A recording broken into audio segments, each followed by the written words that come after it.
Today, I am live with Kim O'Hara. Welcome to the Health Coach Nation podcast. On this show, we talk about marketing, sales, time management, and mindset tips for coaches and online service providers. I'm your host, Haley Rowe, marketing and sales strategist and coach, and LinkedIn lead gen service provider. And today, before we get into our lovely guest and talking about writing your own book and branding yourself with a book and where would you even start with all of that.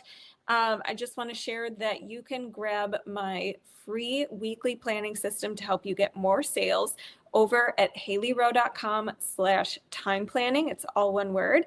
And it's a great system to help you start off your year with what are the top sales generating priorities instead of continuing to get stuck in the busy work, continuing to procrastinate, all of the things. So check that out. All right, so now I'm going to tell you about our guest. She is a book vision strategist, and her name is Kim O'Hara. As I mentioned, she's an award-winning author, writer, and speaker. She has guided over 50 plus thought leaders, founders, and business visionary clients through the daunting journey of book discovery and an author game plan for their brand. Her articles have been featured in notable publications, and she also has been a contributor to the Business Journal's Biz Women CEO World, Life Coach, and Best Self magazines, and has been a repeat contributor to the LA Times LA Affairs. She writes her own biweekly column, Give Yourself Permission, on Substack, which is regularly featured in Rising Literature. So welcome to the show. Thank you so much for being here. And tell me a little bit about what made you want to be this book vision strategist. Well, excuse me. I love what you do because it's really important for us to always be looking at, what we are generating in terms of our business and how we are tracking what people are looking for and also like what our greatest skills are to bring to people. I've been doing book coaching for 11 years. And before that, for 20 years, I was a movie producer and screenwriter. So I've always been in the job of telling stories. And for that first 20, it was fiction. And then as a book coach, it's been heavily steeped in business books, self-help books, how-to books.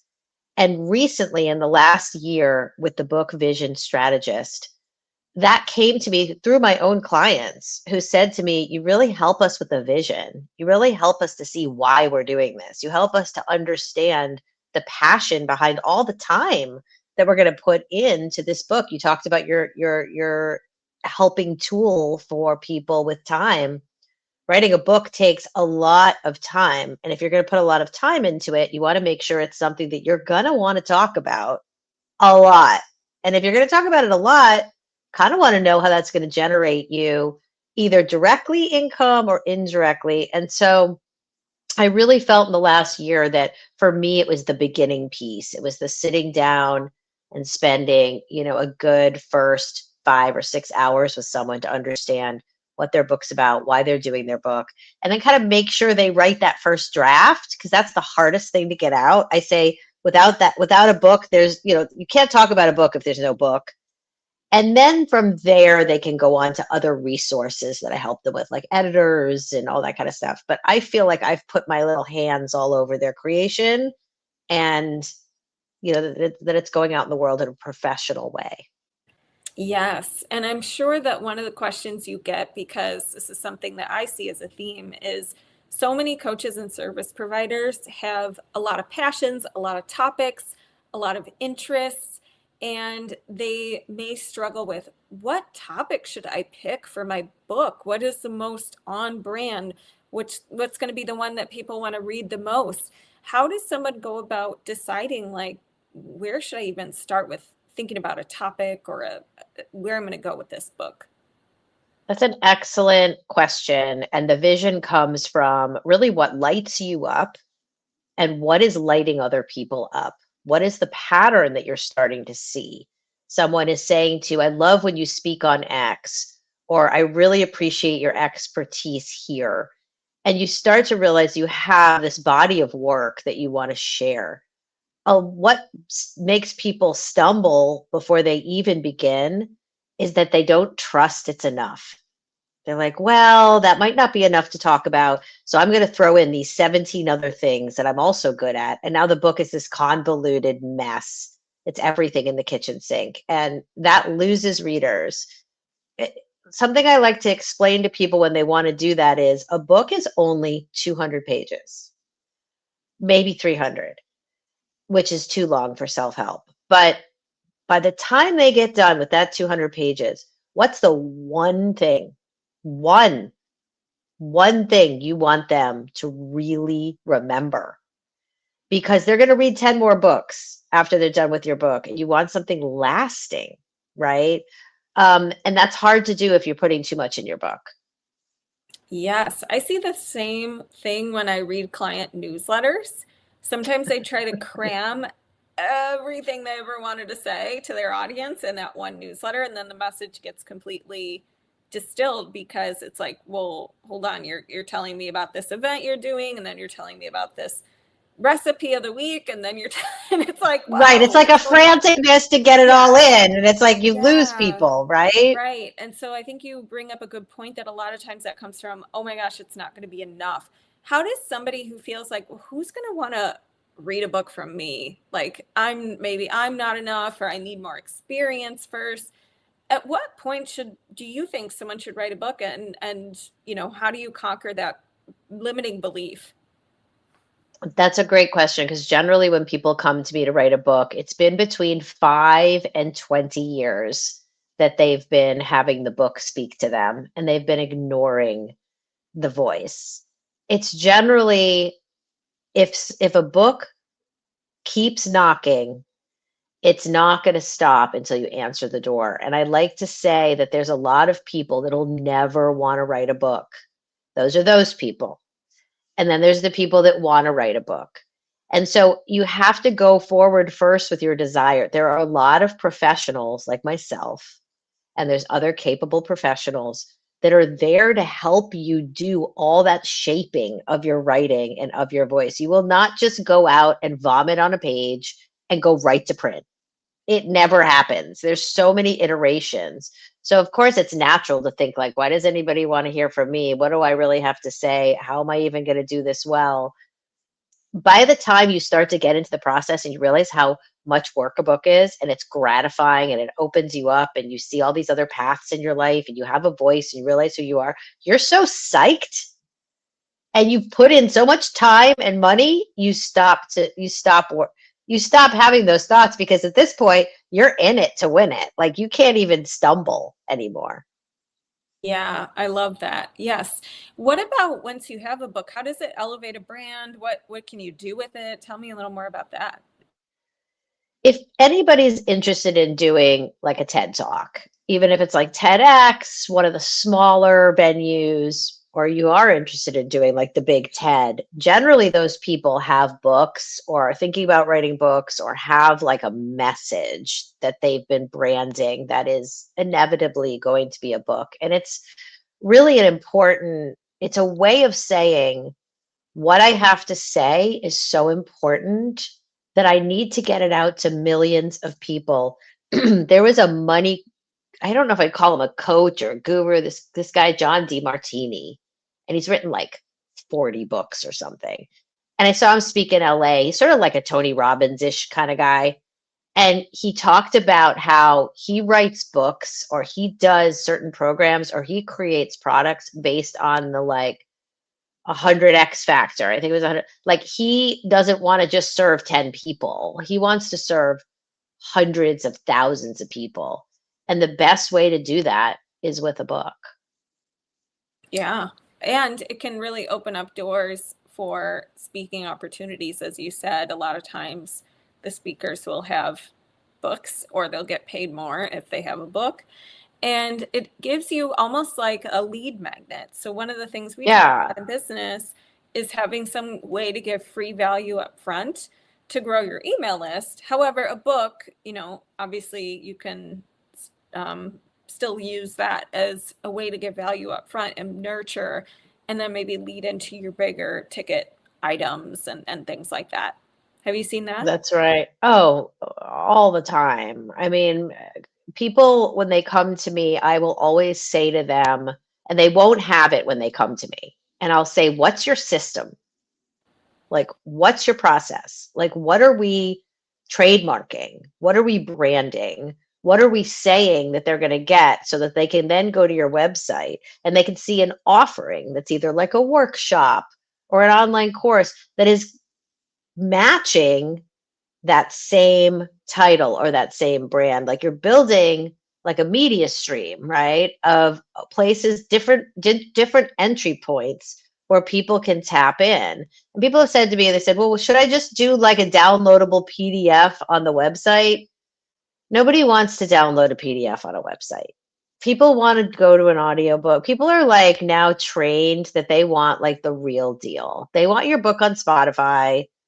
They want to be able to read your book. They want to be able to hold it. They want to read it on Kindle. Nobody wants to download an 80-page PDF. It just doesn't have enough cred.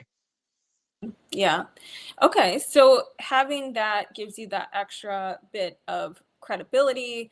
People don't want a long document they have to read through potentially. They want more of an experiential thing, which could be a book or an audio or a video or something like that. And what about common like mistakes or myths that you have to dispel when you're working with clients on their book? What kind of common things are you seeing? I often see people confused about what is the difference between a memoir and a like memoir self-help book. And I always have to explain there is no such thing as a memoir self-help book. We do not want to be helped and hear about you for 45 pages. It's okay to tell your story of how this affected you a little, but nobody's that interested in much more than just their sort of signature story of how you came to know this information. And then they really want to hear lots of other stories about other people that you've either met or coached or trained or healed, whatever it is your career path is. And people are like, well, like I should tell more of my story. I'm like, we get it. Like we get it. And you're on the back because really what they're trying to do is they're trying to make what's on the back of the book jacket longer. It just belongs Yeah. on the back of the book jacket. Exactly. Well, and that rule of make it about them, make it useful for them, that applies to everything with marketing. It's It really not does. always, it's not about you. Yes, you want to establish credibility and let people know if you have a very interesting story to tell. Yeah, we want to hear it, but tying it to the bigger picture for the reader and for them. And what about with the process of writing a book? To me, I think many people probably just defeat themselves up front and be like, it's way too long. It's going to take me forever, and they kind of get in their own way and probably procrastinate and then never do it. Or as you said, they wait 20 years and then they show up to you and they're like, okay, I'm finally ready. So Hmm. how does somebody break down this project in a way that doesn't constantly cause them overwhelm? So I have a free resource on my website called From Overwhelmed to Organized. And it was really carefully crafted when I created my offer, which is my book roadmap intensive, which is how I work with clients now. And the Overwhelmed to Organize, it will in a short video, 15 minutes, and like a couple worksheets that come to you by email, really give you clarity about what you're writing this book about. And that's really number one. And then when they engage me, we do the most important thing, which is the outline. When you have a tight outline that you can then continue to reference and check back in, you can write a first draft of a book in 3 months. It's a chapter a week. And you just have to commit to it. You have to tell yourself it's not forever. I'm going to spend this 8 to 10 hours a week. And a lot of people go, oh my God, 8 to 10 hours a week. I don't have that. You do. You just can't go to Pilates or maybe don't go to dinner with your girlfriends for that one short period of time. And then once you have the book, then you can figure out, okay, how do I want to do the second draft? And I often say to people, don't then decide you're going to be your own editor and you're going to tinker. Tinkering can turn into 5 years. And then you've got to start the book all over again. You can have a book from stem to stern in 8 months or faster. Yeah, Yeah. that's amazing. What about with AI? Are you utilizing that? Are you against that? What's kind of the latest with that? I do not use AI in any kind of process aside from research with fiction books. I'm currently dabbling in a fiction book I'm writing, a romance book. And so there is some research that I have to do related to the characters. That's okay.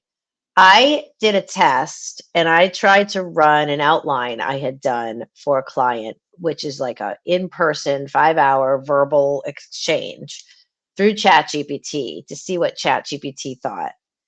And ChatGPT spit out like the most homogenized, standardized outline ever. I was just like, oh my God, I hope people don't start writing books like this because it was so ununique.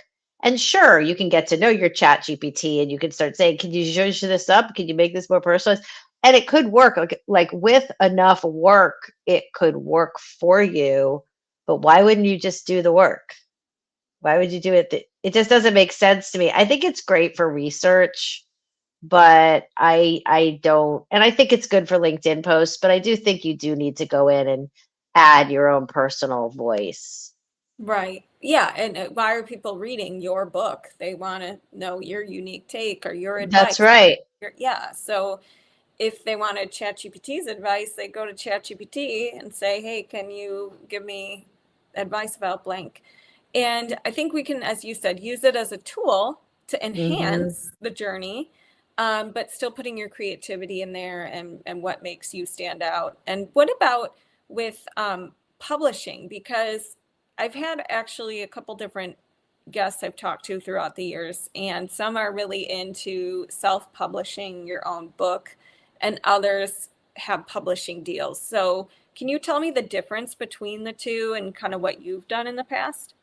Sure, sure. I mean, I personally, at this moment as an author, I've written a self-help book but I've written just the proposal. I haven't written the whole book yet because I wrote an iteration of the book that I decided to move on from to make a different book. And that one I'm looking for an agent, and I've only done the proposal, which is what I highly suggest if you're going to go the publishing route, is to do the proposal first and test it out. If you know you want to self-publish or hybrid publish, which is what we kind of refer to it as now, which is a partnership with a company that has distribution.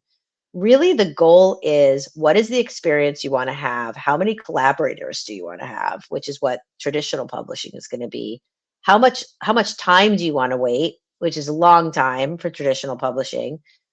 And if you want to self or hybrid publish, like what are you willing to put behind that book for it to be out there in the world? Because with self-publishing, and you might do only Amazon and Barnes and Noble, you're really the only driver of that book.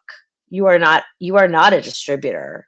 When you're in hybrid, you can align with a company that might have like a deal with Penguin and they distribute through Penguin. So you have a little bit more of a leg up, but often they want you to pay them a lot of money for that, which I don't love that model. And so it really just depends on how much you want your fingers in it, how few collaborators you want, and how fast you want it done. Hmm. Okay. So it depends on what you want, what your goals are, how much work you want to do, that kind of thing. Yeah. Okay. Hmm. What about when it comes to promoting the book? Is there anything fun that either your clients have done or you've done when you've launched a book that you think people might want to hear about? Yeah, there's a great I just went to a great event here in LA for Deborah Whitman's book. She is the chief marketing officer for AARP. And she had a book event in someone's living room in Beverly Hills. And like lots of fabulous women came, that are all quite successful in their second 50s. You know, we're all, it's midlife.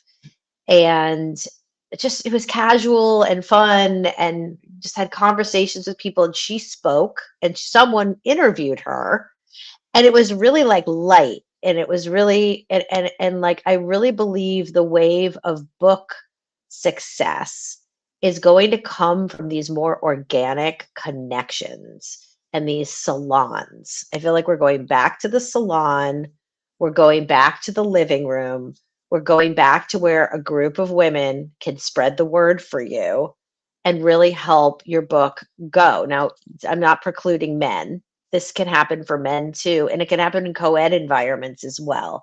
But this particular experience was female driven. Book signings,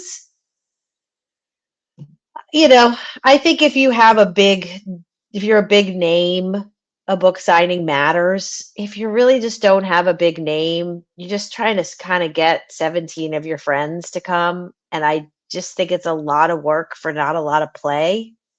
So I would really be thinking about like community with your book. Yeah, love that. Yes, Yeah. and events and experiences. What about where can people, if they're listening to this and they're thinking about, oh, I want to check out that resource or I want to work with Kim, how can they find you and connect with you? Thank you for asking that. It's kimohara.com. So it's really simple, ohara.com. The resource Overwhelm to Organize is right on the front. And you go into a little system, and then you're prompted to either set up a call with me when you're done, or just enjoy the resource, and come when you're ready. And yeah, I'm on Instagram at Kim O'Hara Coach. Amazing. What's next for you, Kim? I am waiting on this deal for this book and looking forward to serving fabulous clients this year. Love that. Amazing. Well, thank you for being here. And for anybody listening to this episode, obviously check out Kim. And if you like the show, please feel free to share it and tag us on Instagram. I'm on Instagram at Haley_Rowe. And we'd love to know if you listen to the show. Thanks so much. And I'll talk to you guys soon. Thank you for having me.